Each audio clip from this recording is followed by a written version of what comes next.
ಮಾಸ್ತಿ ಠಾಣಾ ವ್ಯಾಪ್ತಿಯಲ್ಲಿ ಬರುವ ಮಾಕಾರಹಳ್ಳಿ ಅನ್ನೋ ಒಂದು ಜಾಗದಲ್ಲಿ ಒಂದು ಕ್ವಾರಿಯಲ್ಲಿ ಈ ದಿನ ಡ್ರಿಲ್ಲಿಂಗ್ ಮಾಡೋ ಸಮಯದಲ್ಲಿ ಕಲ್ಲುಗಳು ಬಿದ್ದು ಒಬ್ಬ ಮೃತಪಟ್ಟಿದ್ದಾನೆ. ಹಾಗೆ ಇಬ್ಬರು ಅವರಿಗೆ ಗಾಯಗಳಾಗಿದೆ. ಒಬ್ಬ ಬಂದ್ಬಿಟ್ಟು ವೆಂಕಟೇಶ್ ಅಂತ, ಮೂಲತಃ ಪುಂಗನೂರು ಆಂಧ್ರ ಪ್ರದೇಶವನಾಗಿದ್ದು ಅಲ್ಲಿ ಅವನು ಹೆಲ್ಪರ್ ಕೆಲಸ ಮಾಡ್ತಾ ಇದ್ದ. ಇನ್ನು ಇಬ್ಬರು ಯಾರು ಗಾಯಾಳುಗಳಿದ್ದಾರೆ, ಒಬ್ಬ ಬಂದ್ಬಿಟ್ಟು ಈಶ್ವರ್ ಅಂತ ಮಧ್ಯಪ್ರದೇಶದವನು, ಮತ್ತೊಬ್ಬ ಬಂದ್ಬಿಟ್ಟು ಹರೀಶ್ ಅಂತ ತಮಿಳ್ನಾಡುವನು.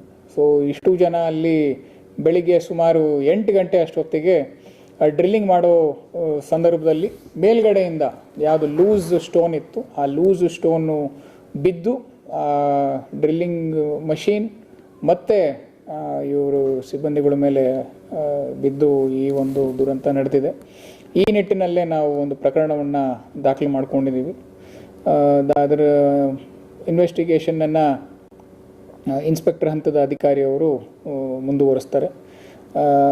ನಮ್ಮ ಜೊತೆಯಲ್ಲೇ ನಾವು ಮೈನ್ಸ್ ಮತ್ತು ಜಿಯಾಲಜಿ ಅವ್ರಿಗೂ ಒಂದು ನೋಟಿಸನ್ನು ಹೊರಡಿಸಿ ಅವ್ರಿಗೂ ಕೂಡ ಇದ್ರ ಬಗ್ಗೆ ಒಂದು ವರದಿಯನ್ನು ಕೊಡೋದಕ್ಕೆ ಅವ್ರಿಗೂ ತಿಳಿಸಿದ್ದೀವಿ.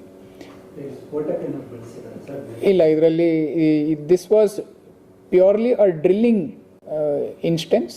ಇಲ್ಲಿ this was preparation for blasting, it was not blasting. ಇಲ್ಲಿ ಯಾವುದೇ ರೀತಿಯ ಎಕ್ಸ್ಪ್ಲೋಸಿವ್ಸನ್ನು ಬಳಕೆ ಮಾಡಿರೋದಿಲ್ಲ. ಅವರು ಡ್ರಿಲ್ಲಿಂಗ್ ಮಷೀನಲ್ಲಿ ಅವರು ಡ್ರಿಲ್ ಮಾಡ್ತಾ ಇರಬೇಕಾದ್ರೆ ಅದು ಬಿಕಾಸ್ ಆಫ್ ಇನ್ಸ್ಟೇಬಲ್ ಸ್ಟೋನ್ಸ್ ಅದರಿಂದ ಕುಸಿದಿದೆ ಅದು. ಸೊ ಯಾವುದೇ ಸ್ಫೋಟಕ ವಸ್ತು ನಮಗೆ ನಾವು ಅಲ್ಲಿ ಜಾಗಕ್ಕೆ ಹೋಗಿ ಚೆಕ್ ಮಾಡಿದಾಗ ನಮಗೆ ಸಿಕ್ಕಿಲ್ಲ. ಆಮೇಲೆ ಅಲ್ಲಿ ಯಾವುದೇ ರೀತಿಯ ಯಾರು ವರ್ಕರ್ಸ್ ಇದ್ದರು ಅವರ ಬಾಡಿ ಮೇಲೂ ಕೂಡ ಯಾವುದೇ ರೀತಿಯ ಸ್ಫೋಟಕ ವಸ್ತುವಿನ ಅದೇನು ರೆಸಿಡ್ಯೂ ಆಗಿರ್ಬೋದು ಅದು ಸಿಕ್ಕಿಲ್ಲ.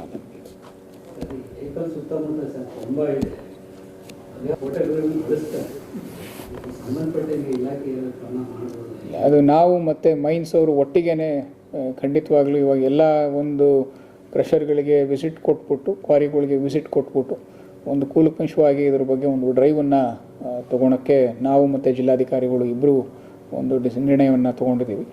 ಅದೇ ನಿಟ್ಟಿನಲ್ಲೇ ನಮ್ಮ ಕೆಲಸ ಕೂಡ ಬರುವ ದಿನಗಳಲ್ಲಿ ಸಾಗುತ್ತೆ.